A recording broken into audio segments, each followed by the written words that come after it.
What is going on, SHIPIT Nation, YouTube station, NFL Sunday Ham? We're here. We're back. Christmas morning for all of us fantasy nerds out here. Man, it's been a hell of a week already in the NFL streets. Thursday, I threw my old worthy captain up there. We are not worthy. We are worthy of all the money, though, with the shippers left and right in the Discord. As you saw on that intro video there, we followed it up with a massive, massive Friday. Our guy Marley, man. $117 into 118 stacks. I mean, you talk about life-changing money. It's not just members. It's not just admin or content staff. It's everybody in this community winning money. Happy Sunday, man. No better time in the industry than now. Opening day, NFL. We got 12 games on. We got NFL Red Zone. Red Zone's back. We got the Octo Box. We got everything. What's going on, brother? How are you? Yeah, no, it's a great day. Just a great day in general. Then on top of that, we get the NFL opening Sunday, and then we got I would say we got a great game to end the night, or in the week. But we got another game tomorrow with the A-Rod's return and San Fran. Hey, but we got a great game. Then I think it's the highest total of the whole weekend, so there should be some fireworks. We're talking DraftKings Showdown. Hey, but this is also, you could also incorporate this into your FanDuel teams as well if you wanted to. So I'm looking forward to talking about it. I think there's a lot of great plays in this matchup tonight. Yeah, you alluded to it, right? New with FanDuel. Hey, the FanDuel does still exist for all the donkeys out there that doesn't think it. Our guy Ham right here does the FanDuel content and tag teams with Jerry. I mean, two winning players right here just absolutely mashed the FanDuel contest. And I will give FanDuel credit. The one site they are good at for DFS with contest size is NFL. So, hey, don't sleep on no FanDuel over there. Many times there's 100K up top.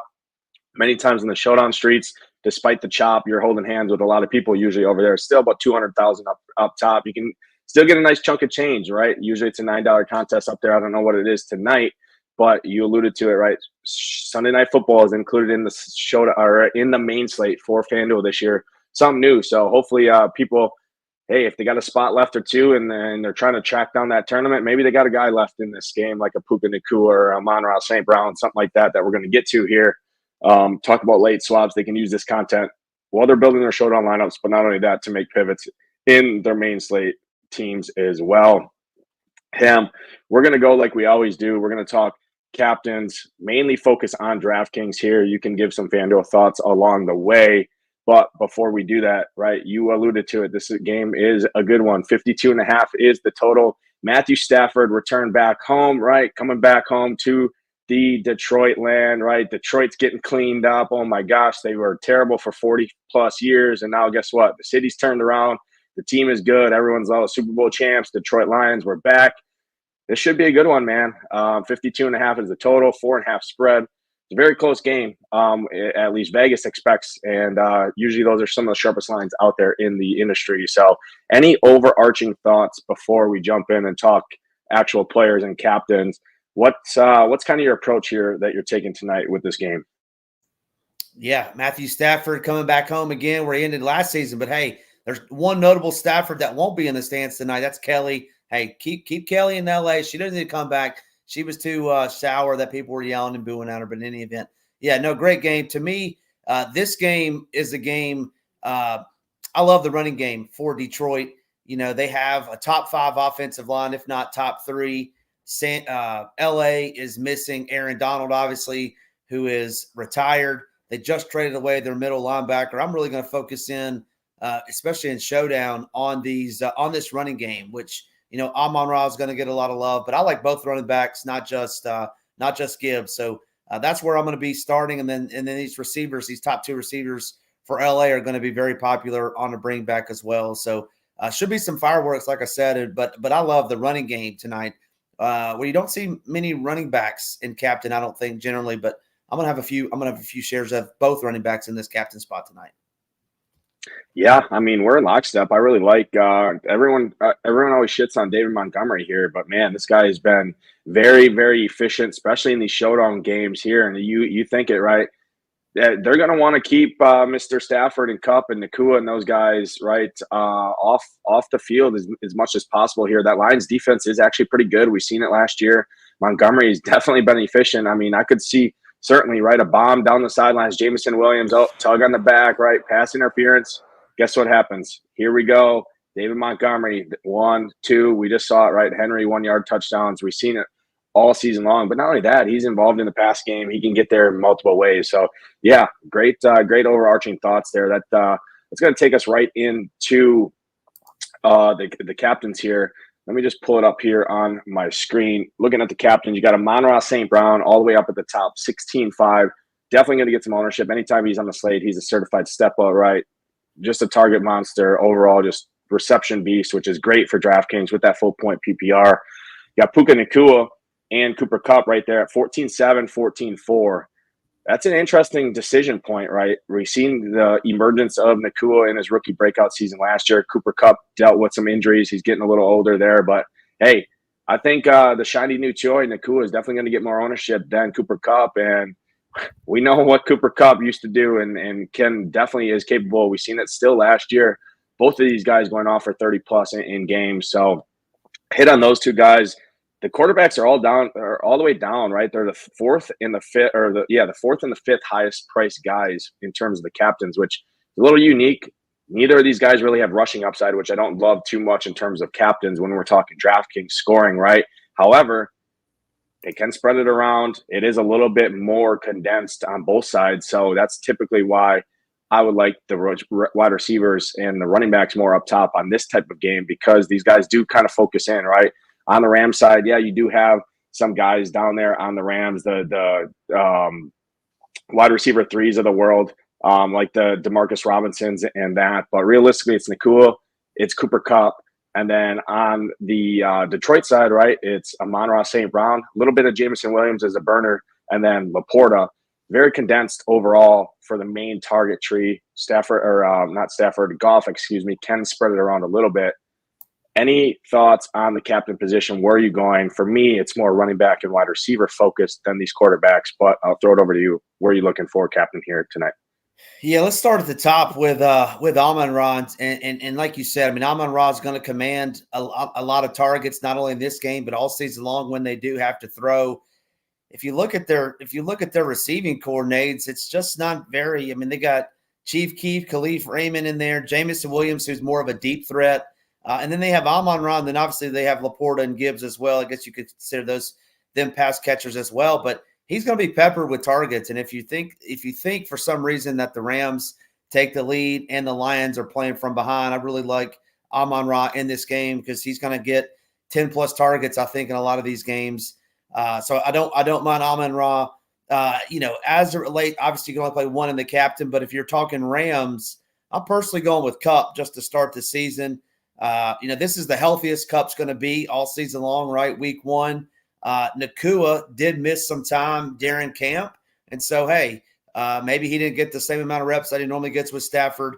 Cooper's going to be healthy. I like Cooper Kupp. Not to say that I don't like Nacua, because if you remember the playoff game last year, I mean, Nacua, I think he had over $150. He was dominant in that playoff game. But give me Kupp tonight if we're talking captain. And then, yeah, I don't mind either running back for the Lions, Jahmyr Gibbs or David Montgomery. You said it. I mean, people sleep on Montgomery, which he doesn't have the catching upside that Gibbs has. But I think he's certainly in play. I think he can, potentially get that 100-yard bonus and then throw a couple bombs to Jameson. They tackle him on the 2 or interfere with him. Then Montgomery's going to be the guy behind the line of scrimmage getting those touchdowns. So either one of those running backs. I don't think I'm going to get to Laporta in the captain. I know he's an option. Interested to hear your takes on him, but Laporta, Williams, and the quarterbacks, no thank you for me in the captain tonight. Yeah, no, we agree a little bit. One spot I got a soft spot, right, for those tight ends. Anytime you ship $70,000+ with the tight end up in that captain spot. But not only that, let me share a couple things with you here, right? At the end of the training camp there, Darius Williams, they placed him on IR from the Rams aspect, right? Troy Reeder is expected to start there. I mean, he's some 30-year-old guy that's been living his life on special teams. Now he's thrusted into that starting cornerback role. He's going to have a tough time on the outside with Amon-Ra, so I do love Amon-Ra. Amon-Ra, if you remember back to January, right, carved these guys up for 7, 110 through the air in that playoff game. he's going to have that safety is going to have to help over the top on Amon-Ra. Not only that, Jameson Williams, the burner down the top. So what does that do? That opens up the center of the field. Absolutely love Sam Laporta. He ranked 5th in targets last year among all tight ends in the season at 120. I think he's tight end 1 over the course of the season. When we look back at the end of the year, I think Sam Laporta is the guy. I know for all the best ball guys out there, I'm not a best ball guy, but I know Laporta was basically tight end 1 off those draft boards for the most part out there. So I absolutely love Sam Laporta at his price point in that captain spot. 11-1. That's my sweet spot. When I look at captains, I really, really love the captains at 11-1, right around that 11K price point in the top spot. It just allows you to do so much. You got a lot of studs you want to pay for on both sides on this game. I really like that. He's got a high floor, high ceiling in this matchup. I really like that overall. So we differ a little bit there. Sam Laporta might be my favorite captain overall looking at this game. Like I said, I mean, Aaron Donald's gone. Their inside linebacker, they traded away. Now they got a guy that's a special teams donkey out there starting on the outside. He's got to cover Amon-Ra, right? Sun God. He's got to cover Jameson Williams. What does that do? Safeties are going to be in a long haul trying to help that guy out on the outside there. And that center of the field should be wide open here. So I think Laporta is also going to want to prove a statement here that, hey, his rookie season last year wasn't just a fluke. He's the real deal. This kid's a stud. So I really love him a ton. So that's kind of my one, I would say, kind of flag plant spot here. I completely love him. I don't think he gets a lot of ownership. I'm seeing him as like the 6th or the 7th highest owned captain right now, which anytime you get a captain at sub 10% that can break a slate like Laporta can, he's not your typical 5-yard, dump it over the middle. He goes down and gets hit by a linebacker. I mean, he can make some guys miss and rack up some yards after the catch and that. So I really like him. I'm with you. I'm Team Cooper Kupp over Nacua early in the season. I think the industry is going to be the opposite way, especially the casuals. All the hype around Nacua. Hell of a season last year, breaking records as a rookie. And I think people have not forgot about Kupp, but have forgot enough about Kupp that I'll take the side there with Cooper Kupp. So I'm with you there. Amon-Ra, a great captain play. So for me, my captains are mainly going to be focused on the Detroit side for the most part. I think Detroit wins this game. Obviously at home here, I think the Rams are a little outmatched. Their defense got a little worse, which I think hurts them overall here with the high flyers of Detroit. So for the Rams, it's pretty much Cooper Kupp up top for me, and then Detroit captains. I don't think I get that. Kyron up top. It's Laporta, Amon-Ra, and Cooper Kupp are kind of the 3 main guys I like. And then I'm Team Montgomery over Gibbs here. I don't know. Do you have any thoughts on Gibbs versus Montgomery? This is going to be a conversation we have pretty much all season long, right? We saw it last year a lot. You play Gibbs, Montgomery goes off and gets 3 one-yard touchdowns. And then you play Montgomery and Gibbs is breaking 70 yards runs. Gibbs definitely has the higher ceiling. But in a game like this where I think Detroit wins, I think Montgomery is going to be the lead back in a lot of those red zone situations where I think Gibbs is their playmaker in games that are super competitive up and down the field, which obviously the spread would indicate here. I just think Detroit kind of doesn't handle this squad, but I think they win by 10 to 14 points here. So that gives me a slight lean to Montgomery, but any thoughts on that? Yeah, I mean, I love them both, and I wrote it up in the FanDuel slate plan. Is I love them both, but in Showdown, Nades, I don't think it'd be the worst thing, and be definitely different if you played both of them in the same lineup, one a captain and then one in the flex. I mean, they're both phenomenal plays. Like I said, I mean, the receiving core is not very good in my opinion for the Lions. Outside of Laporta and Amon-Ra, so I think Gibbs is going to be more involved in the passing attack. So as far as captain goes, I would probably just lean on him a little bit more there. And his obviously he's very explosive. But we both love Montgomery. I mean, this offensive line is literally one of the top 3 offensive lines in the NFL. Ben Johnson, the offensive coordinator for the Lions, he's not afraid to just pound it in there, 18 times with David Montgomery. They'll pass if they have to, but they love running it. So I think both of them are squarely in play, both in captain. Even you get a pretty big savings on Montgomery. You haven't built teams yet, but you get almost a $3,000 saving with Montgomery. So yeah, I think they're both in play. Yeah, I just think Gibbs picks up more for a good reason, right? Gibbs is a massive, tons of upside, absolute stud. And if you're looking at it right, the thing that gives me a little bit of worry, number one, ownership. Number two, he did deal with a hamstring injury in camp. He's not listed on the injury report here coming into this game, but did miss some time in training camp. He got back to practice in full, and that hamstring can tweak a little bit. And in game one, I just don't love it. And looking at Montgomery, he was fourth in the league in red zone carries last year amongst all running backs. So he had 50 red zone carries. I think Detroit's going to move the ball. I think they're going to get in the red zone. And like I said, I mean, Montgomery, I don't think is going to go out there and rush for 100 yards, but I can see Montgomery getting 2 or 3 touchdowns, and that might be enough.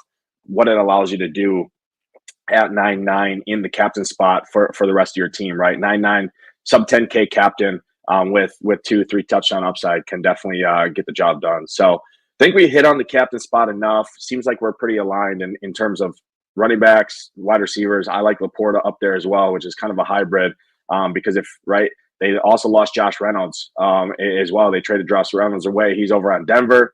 So that opens up more targets for Khalif Raymond, who we're going to talk about in the flex position. But I think that just helps Jameson Williams. But more importantly, I think it helps our guy, Sam Laporta, across the middle of the field. Where was Josh Reynolds? He was that slot guy. He played across the middle of the field a lot, caught a lot of those possessions. I think that goes directly right to Sam Laporta. Let's take us into the flex position here. Obviously, a lot of those captains still make sense in the flex. But what I want to talk about, number one, in the flex position first is the kickers here, right? Kickers was a huge talking point last season. We saw last year was the year of the defenses, right? Well, this year, over the 2 sample sizes we have in terms of the showdown games, right? That Packers showdown and then that opening showdown between the Ravens and the Chiefs. Kickers were higher owned than those defenses and by a pretty good margin. Obviously, part of that has to do with the total. We have the same situation here tonight, right? Massive total, 54.5 is the total, or 52.5, excuse me, is the total here. What's your thought on the defenses versus the kickers? Because if you do look at it from a pricing aspect, the kickers are priced up again. DraftKings did definitely make that switch. Last year, a lot of times it was the vice versa and opposite effect.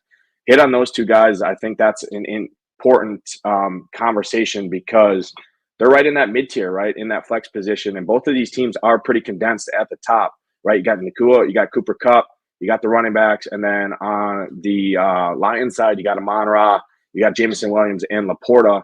In terms of value, it gets pretty weak overall. So in that mid-tier build, I think they make a lot of sense. Any thoughts on the kickers versus defenses here in a massive total like this? Yeah, I mean, just looking at it, I mean, it's I mean, obviously you got a 52-point total. I mean, I can tell you 2 things, right? I mean, defenses aren't going to be that highly owned, but you should see a lot of dropbacks. So if you think there's going to be some sacks, some interceptions, things like that. But for me personally, it's kickers over defenses in this particular game. I think it's more of a high flying, up and down the field type of game. And then if the offenses stall out, they're going to be getting points. So especially this Rams defense, I don't think this Rams defense is very good. We didn't even talk about the fact that the architect of that defense, which was better than expected last year, or a lot of it's gone, but Raheem Morris is obviously now the head coach in Atlanta as well. So new defensive coordinator breaking him in, missing a Hall of Famer, game change type of defensive lineman, just a wrecker of offensive line is gone. So I think the Lions move the ball efficiently. I'm with you. I think they coast in this game. So yeah, no defenses for me. I mean, if you're playing like 20 plus teams, I think it's okay, but I'm team kicker over defenses tonight. And then, yeah, there's a bunch of, one more thing is there's a bunch of, wide receivers, tight ends, priced below the kickers and the defenses that are squarely in play. I mean, you alluded to Khalif Raymond being down there is one I'm thinking about, but there's a bunch of them down there that you can play. And so I think you don't need kickers and defenses tonight too, because you have so many great options down below. Yeah, no, excellent point. You got Tim Patrick, right, newly signed for the wide receiver 4. It is interesting, right? Detroit did only keep 4 wide receivers on the 53-man roster. That's very interesting because you talk about teams like the Packers, right, who have 6, 7 of those guys. Multiple teams have 6+ guys usually in the wide receiver room. Detroit's got 3, right? Main, right? Jameson Williams, Amon-Ra St. Brown, who are going to play all the 11 personnel sets, right? The main the main sets out there. And then talking about Khalif Raymond is the third guy. Tim Patrick is that dart throw fourth guy. Looking at his price, he is very cheap down there as a value guy. Any thoughts on him as a value guy in amongst the guys like Wright? You got Brock Wright in there. You got Tutu Atwell. You got Khalif Raymond, all sub 3K. You do have expensive studs you want to pay for. Some of these value guys are gonna be pretty interesting, I think, from that aspect. But any thoughts on a dart throw, Tim Patrick here, because he did crack that roster. They did go out and sign him for that wide receiver 4 role.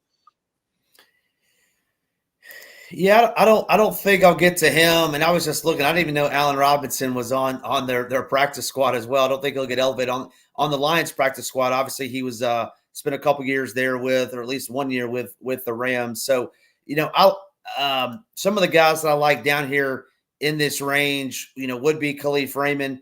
I think Colby Parkinson at 3,200 is a great play as well. Tight end for the Rams. Obviously, no Higbee tonight. I don't believe so. I think Higbee's out for a few games, so I think he's in play. If Davis Allen is going to get any burn, I need to double check and make sure that he's active and going to be playing. So, and then Khalif Raymond, I like Khalif Raymond down there for the Lions. I would not get to like a Craig Reynolds, like a third running back. I don't think you need to get down there. And then the last two that I want to mention would be Demarcus Robinson. He's wide receiver 3 for the Rams. Had a very, very, very productive season last year for the Rams. It's obviously why they re-signed him. So he could get some burn. And then Blake Corum, interesting to talk about him. All the hubbub, what was a week or so ago, Nades, was that Kyron Williams was going to return punts. So everybody was, no longer going to play Kyron. So Blake Corum at 4,800, coming home to, think about it, 6 months ago, these Detroitians, these Michigan folks were cheering this man on. Now they're going to be booing him, with former Wolverine. So I don't mind Blake Corum at 4,800. Hey, he could get you 60 yards, catch a couple passes, and get in the end zone to pay off that tag. So don't mind these cheaper guys tonight for sure. Yeah, that's an interesting point because you just saw his reigning national champs just get their asses kicked right yesterday by those hook'em horns. I know our guy Smarty in the chat was going crazy. I know a lot of those Texas fans, right? That's always a big talking point. Texas fans are very, very loyal to their teams, right? And they'll jump into a burning building to save their team there. So, hey, Blake Corum got that chip on his shoulder, coming back home to Detroit on the other side of the ball here today. So I think that's interesting. We saw it, right? The Rams just don't like a bell cow back anyways, right? Kyron, anytime last year, right, out there, McVay, I mean, he's throwing – Kyron chalk how many times happened last week or last year in the full slates, and he'd get 40, 50% of the carries, right? And then they're going to guys like Malcolm Brown, right, and these other second, third, even 4-string running backs sometimes in competitive games. So I do think, right, they drafted Blake Corum. He was a stud at Michigan. Coming back home to the Metroland there, Detroit, after his team just got his ass kicked yesterday. He could play with a little chip on his shoulder. I think he's going to get work no matter what, and that is a good value point overall. Let's I think we talked on the flex enough.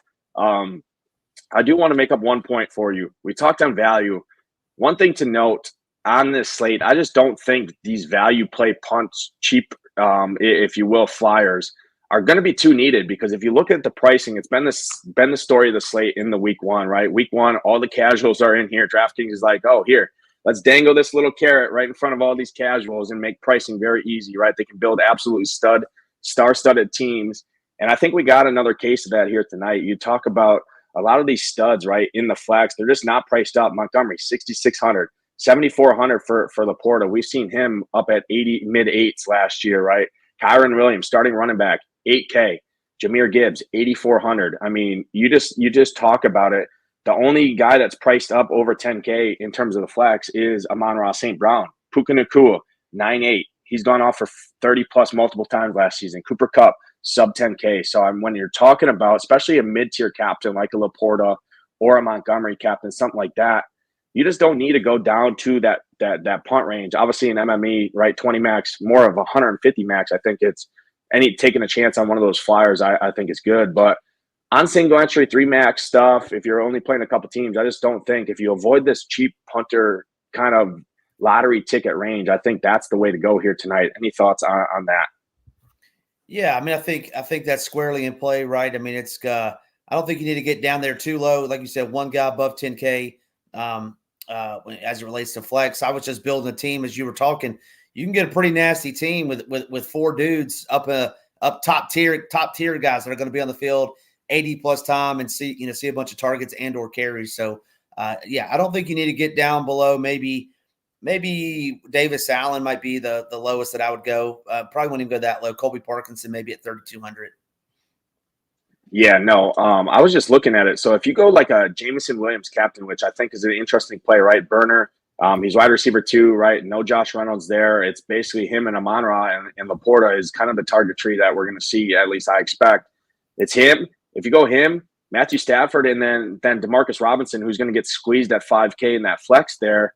Because you expect, right? I expect Detroit to win this game. I expect the Rams to have to throw, right? Drop back 45, 50 times here, I think. You have 9,300 for your remaining 3 spots. That's a lot of salary, and you can build a very nice team there going like a Jameson Williams captain. So, or same thing with a Montgomery captain.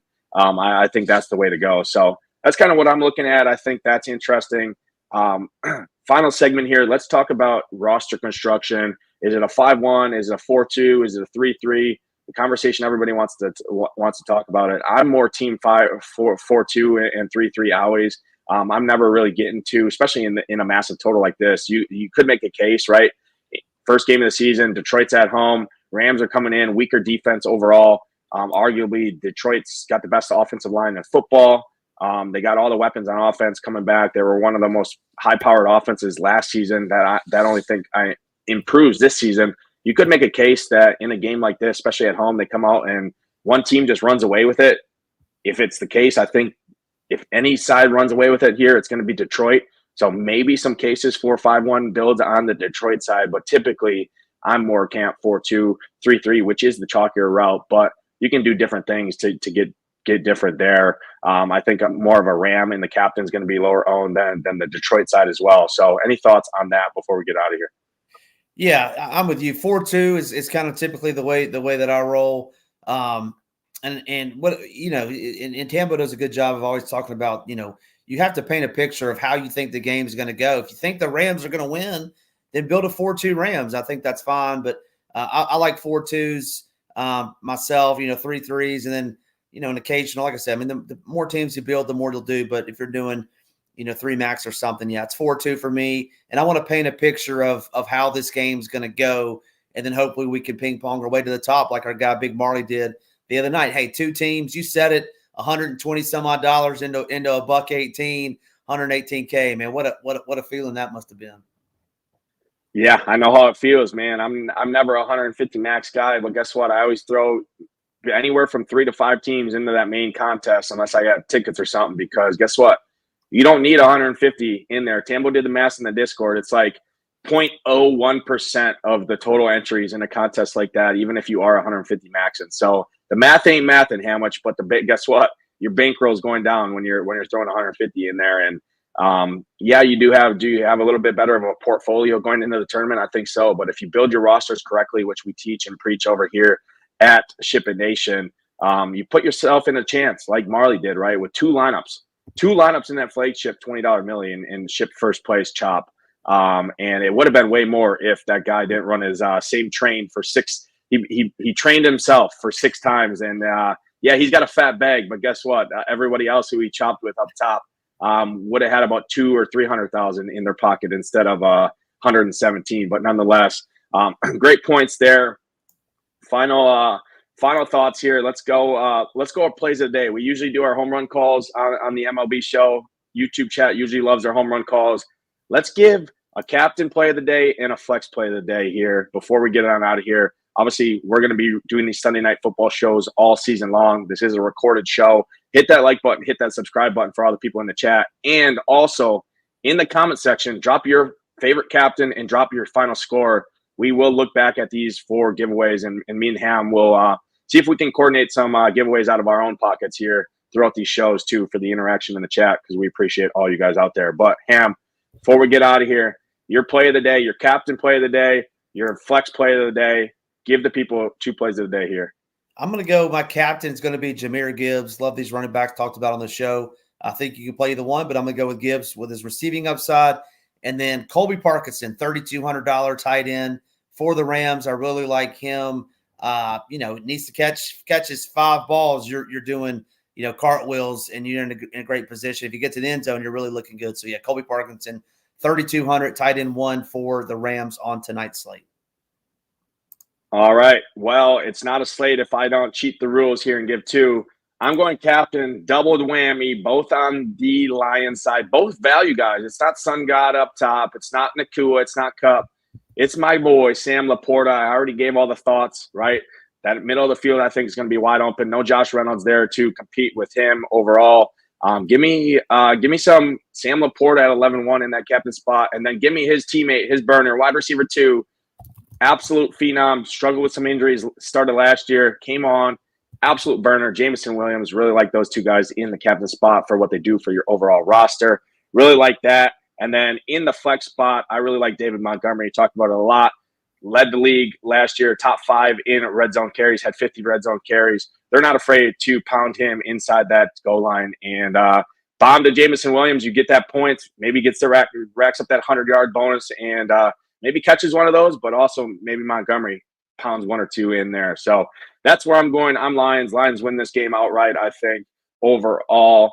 Ham, any final thoughts before we get out of here and build our main slate teams in quest for $1 million? Yeah, no, good luck tonight in the contest. Should be a good game. Looking forward to it. We got 17 more of these, so it should be exciting. Appreciate you tuning in. Hit that like, hit that subscribe. Leave some comments in the chat below, as Nate said. Should be a good season. Should be a good season. We appreciate everyone tuning in, watching on playback. Hit that like button, hit that subscribe button. We're on the quest for 10,000. Every benchmark, 8,000, 9,000, 10,000 subscribers. When we get to 10,000, it's going to be a massive, massive giveaway here. It's free to do. Hit that like button. Not only that, you get notifications of all of our live shows for every sport. All of our shows are free. No premium sports there. We want to help the people. We want to give the people winners. And if you are not a member, SHIPITNation.com. Join now. Get in there. Join the best community in the industry. We teach you how to win. We don't just give you picks and plays. It's a community overall of like-minded individuals helping each other become better DFS players. Good luck tonight. Hopefully one of you with that SHIPIT Nation logo hits that 500K tonight. Good luck tonight on the main slate as well. For him, which I'm Nadesify. We'll catch you guys next time. Peace.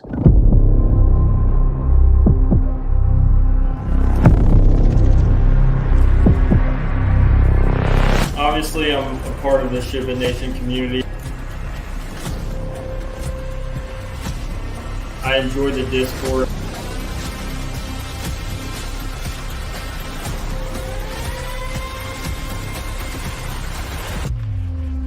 I get a lot of information out of the Discord, and then I use the site, so all the slate plans, slate info, all that, the DVP stuff.